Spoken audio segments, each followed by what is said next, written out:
हम सारणिक पर बात कर रहे थे और सारणिक में हमने पिछले व्याख्यान में क्रैमर के नियम की सहायता से किस तरह से समीकरण को हल किया जाता है ये देखा था। हम एक और उदाहरण लेते हैं, अपनी बात को और अच्छे से क्लियर कर पाएंगे और आपके अच्छे से समझ में आ जाएगा कि किस तरह से एक से ज़्यादा या दो से ज़्यादा कई चर हों या फिर और बहुत ज़्यादा चर हों तो कैसे हम किस उन चरों के मान, अज्ञात चरों के मान क्रैमर के नियम की सहायता से ज्ञात कर सकते हैं। एक उदाहरण है आपके सामने। ये तीन समीकरण हैं। 2x minus 3y plus 5z equal to 11, 5x plus 2y minus 7z equal to -12, minus 4x plus 3y plus z equal to 5। ये तीन इक्वेशन हैं। इस इक्वेशन सिस्टम में जो वेरिएबल्स हैं, अननोन वेरिएबल्स हैं x, y एंड z, इनकी values आपको ज्ञात करनी, इनके मान ज्ञात करने हैं। तो कैसे ज्ञात करेंगे? इसके लिए सबसे पहले जो कोफिशिएंट्स हैं उनके डिटर्मिनेंट बनाते हैं।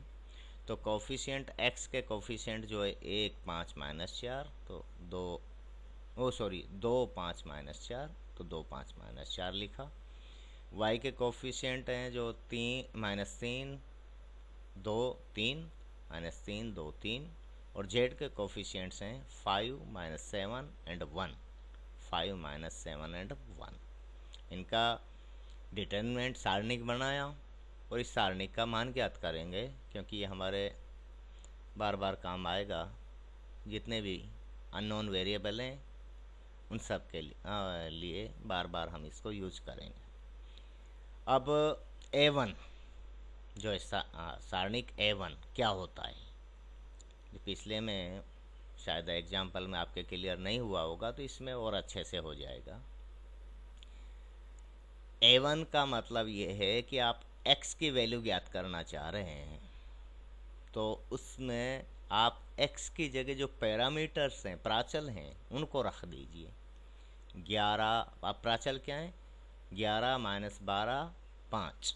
यहाँ 2, 5, -4 की जगह 11 -12 5, इसमें -11, वो 11 -12 -11, ये प्राचल है। 11 -12 और 5 रख देंगे, ये रख दिया। और बाकी ये ऐसा कैसा ही रहना, इसमें बाकी दो कॉलम से कोई चेंज नहीं आएगा।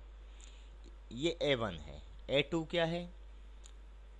दूसरे कॉलम में y है, तो ये जो -3, 2 और 3 की जगह 11 -12 और 5 रख दीजिए। 11 -12 और 5 रखा।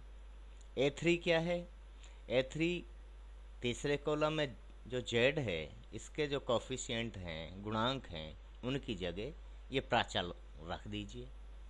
तो 11 -12 5 रखेंगे। ये A1, सारणिक A1, सारणिक A2 और सारणिक A3 के रूप में मैं आपको समझा रहा हूँ। अब x का मान कैसे ज्ञात करें? x का मान x बराबर होता है सारणिक A1 बटा सारणिक A, determinant A1 by determinant A। सारणिक A1 क्या है? ये रहा, लिख दीजिए इसको। और सारणिक A क्या है? ये आपके सामने है, ये लिख दिया। इसका एक तरह से इसको विभाजित कर रहे हैं, A1 को सारणिक A से विभाजित कर रहे हैं। इस सारणी को हल करेंगे प्रथम पंक्ति के अनुसार। जब आप इसका विस्तार करके और मान निकालेंगे तो इसका मान आएगा 92। भाई प्रथम पंक्ति के हिसाब से विस्तार करेंगे तो 11, ठीक है, तो 11 इंटू ये रो चली जाएगी, ये कॉलम चला जाएगा, 2, 3, -7, 1, ये बचेगा, माइनस इंटू -3, तो ये रो गई, ये कॉलम गया, -12 5, -7 1, इसमें आया, प्लस 5, तो ये रो गई और कॉलम गया, बचेगा -12 5 2 एंड 3। जब इनको आप गुणा कर लेंगे, हल करेंगे, तो मान निकल के आएगा 92। और इस सारणिक का मान, सारणिक A का मान है, ये भी 92 है। ये पहली पंक्ति के अनुसार विस्तार में तो उसी की सलाह दूंगा, बाकी आपकी मर्जी है, आप फ्री हैं, लेकिन उसमें गलती की गुंजाइश घट जाती है। तो x बराबर 1 आया। y बराबर क्या होगा? सारणिक A2 बटा सारणिक A। सारणिक A2 के मान को सारणिक A के मान से विभाजित कर दीजिए। A2 का जो मान है ये 184 आ रहा है। देखो मैंने तो किया हुआ है, आप अपने खुद प्रैक्टिस करना, स्टेप मिसिंग है कर रहा हूँ मैं यहाँ, आप नहीं कर सकते, आपके लिए छूट नहीं है। तो आप इसको पूरी तरह से हल करेंगे तो 184 बटा 92 बराबर 2, और z बराबर क्या आएगा? A3 बटा में सारणिक A3 बटा सारणिक A, और A3 का जो मान है सारणिक A3 का ये वाला है, इसका मान आता है 276। तो 276 और सारणिक A का मान तो फिक्स है 92, 276 बटा में 92 बराबर 3 इसका आंसर होगा। इस तरह से अब ये क्रैमर का नियम हमने इसमें काम में लिया है, तो क्रैमर के नियम से बड़ी आसानी से इसको हल कर लिया है। और इससे भी बड़ी समीकरण प्रणाली यदि हो तो भी क्रैमर के नियम से इसे हल कर सकते हैं। ये सॉल्यूशन ऑफ साइमल्टेनियस इक्वेशन के नाम से है, जो इस तरह की समीकरण प्रणाली को हम हल करते आए। तो x बराबर 1, y बराबर 2 एंड z बराबर 3 हमने इसके मान प्राप्त किए। ठीक है, अब कुछ प्रश्न, कुछ क्वेश्चंस हैं जिनको आप अपने घर पे हल कीजिएगा। एक तरह से आपके लिए ये प्रैक्टिस वर्क है। इससे आपका सारणिक है, जो सारणिक का जो कंसेप्ट है, अवधारणा है, और मैट्रिक्स की जो अवधारणा है वो क्लियर होगी, आपके लिए अच्छा रहेगा। तो कुछ क्वेश्चन है। क्वेश्चन नंबर 1, क्रैमर के नियम की सहायता से निम्नलिखित समीकरणों को हल कीजिए। ये 3 समीकरण हैं। समीकरण 1, x plus Y plus Z बराबर 9। समीकरण 2 है जो 2x plus 5y plus 7z equal to 52 and 2x plus Y minus Z equal to 0। ये इक्वेशन सिस्टम है या 3 इक्वेशन है, इनको आप हल करेंगे क्रैमर के नियम की सहायता से।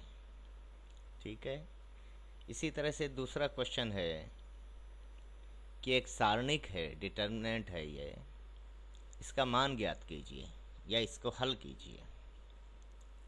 तो आप हल जब करेंगे, जैसे मैंने आपको बताया कि प्रथम पंक्ति के अनुसार विस्तार कर लीजिए। लाप्लास का विस्तार अगर आपके याद है तो प्रथम पंक्ति के अनुसार विस्तार जब आप करेंगे तो सबसे पहले 13 इंटू और इसके फैक्टर्स लेंगे, तो ये first column and first row हटा के 7, 9, 53, 70, पहला ये जो इसका चिन्ह प्लस का होगा, फिर अगला चिन्ह माइनस का, -3 इंटू ये कॉलम चला जाएगा, ये रो चली जाएगी, 30, 39, 53, 70 बचेगा, प्लस 23 इंटू ये कॉलम और ये रो गायब, बचेगा 29, 39, 7, 9। जब आप इसको हल करेंगे तो इसका मान निकल आएगा। तो एक क्वेश्चन आपके लिए ये हुआ। नेक्स्ट क्वेश्चन, ये पूछे जाने लायक क्वेश्चन है एग्जाम में।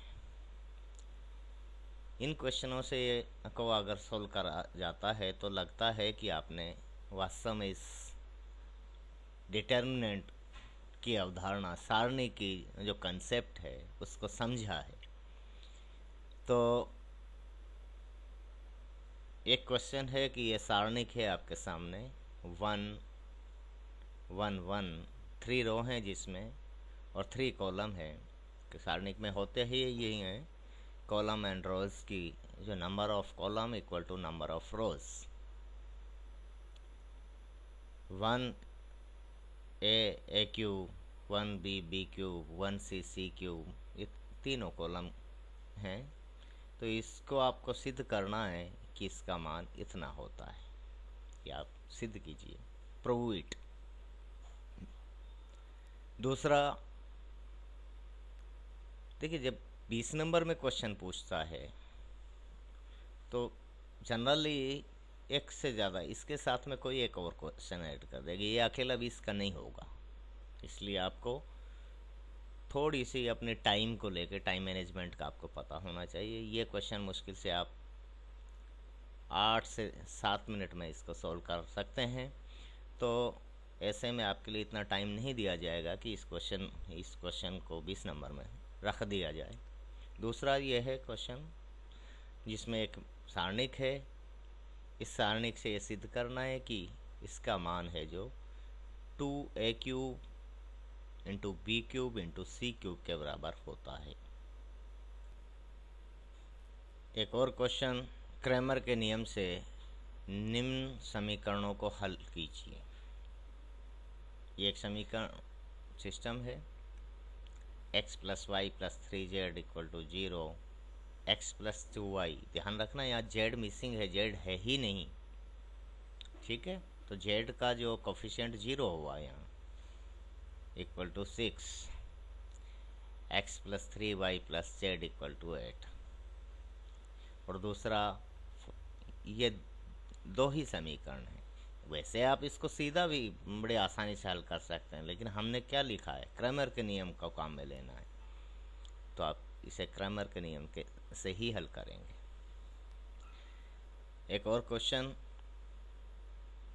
इसको सारणिक प्रणाली, सारणिक विधि, डिटरमिनेंट मेथड की सहायता से हल करना है। मतलब सीधा सा है कि आपको क्रैमर के नियम में जाना है। जब समीकरण है इस तरह से, समीकरण प्रणाली सामने है, तो इनको हल करते वक्त आपको क्रैमर का नियम काम में लेना है। ये क्वेश्चंस हैं आपके लिए। कुछ मैट्रिक्स के क्वेश्चंस भी हैं जिनको, और कुछ डिटरमिनेंट के क्वेश्चन हैं।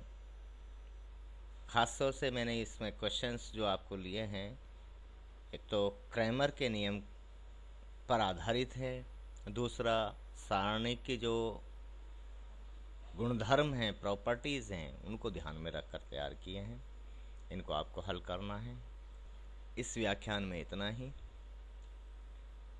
अगले व्याख्यान में बाकी चीज़ें, एक और रह गया है इन्वर्स मैट्रिक्स का कंसेप्ट, उसको देखेंगे। थैंक यू, धन्यवाद।